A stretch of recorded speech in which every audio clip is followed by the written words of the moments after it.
From VOA Learning English, this is your news about education in special English. Medical schools in the United States traditionally require 4 years of study.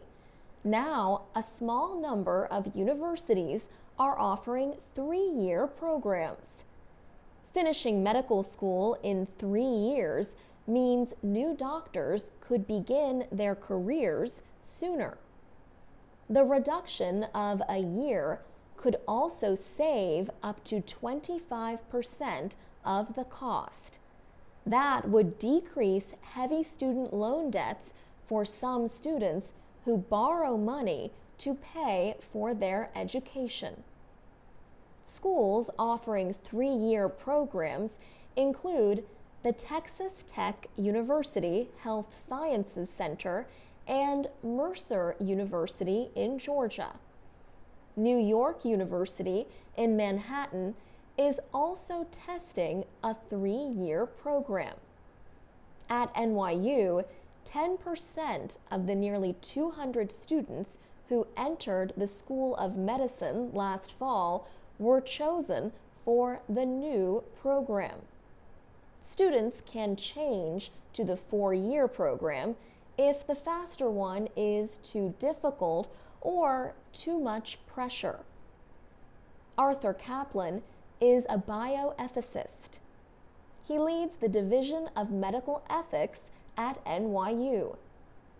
He says the current system of American medical education dates back to the early 20th century. An American doctor named Simon Flexner studied the German model of medical education.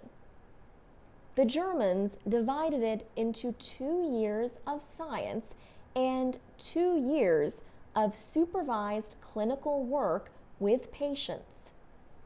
American medical schools copied the model.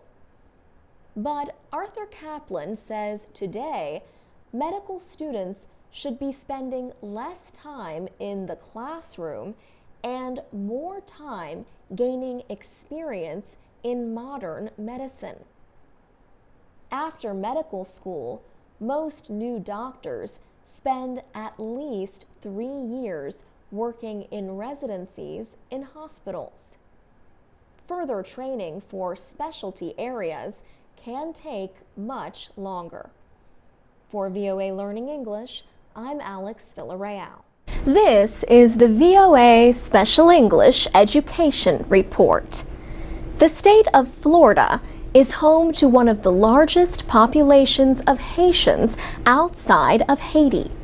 The city of Miami has a neighborhood known as Little Haiti. People who live there keep close ties to Haitian culture. Young Haitians can learn French at the Little Haiti Cultural Center. Haiti is a former French colony. French is the main language used in schools there. The center offers the classes through a non-profit organization called the French Heritage Language Program. Not all of the students are Haitian, but for the ones who are, including Dominique Domond, the language has special meaning. He says, "My mom speaks French a little bit. She speaks French and English." Marie Domond is Dominique's mother. Sometimes he says, "Mom, I want you to teach me how to speak your language." Jennifer Linkletter teaches French at the Little Haiti Cultural Center.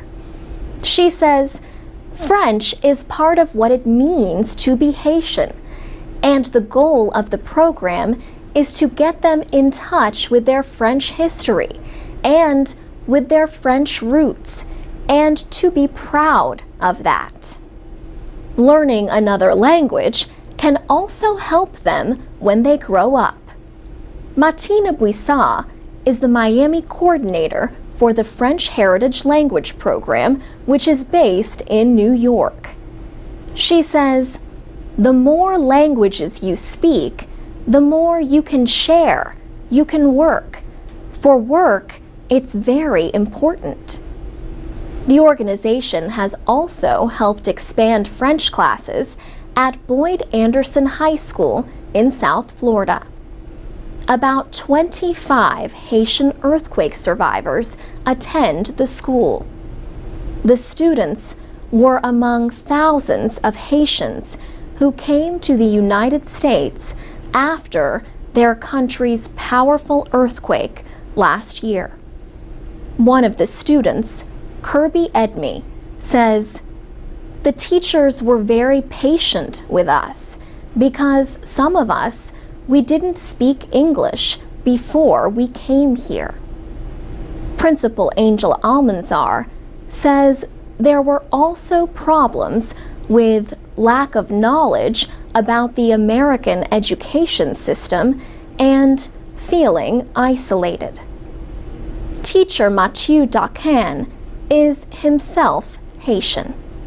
He says the classes have been good for the students from Haiti. It's like Little Haiti within a school. This is where they feel at home. Many Haitian students in Florida say they want to help their homeland. Kirby Edme says, "Every Haitian, even if they weren't there when the earthquake happened, I think they have in mind to go and be successful and then do something for the country, even a little bit, because when it all comes together, it makes a big thing." For VOA Special English, I'm Alex Villarreal.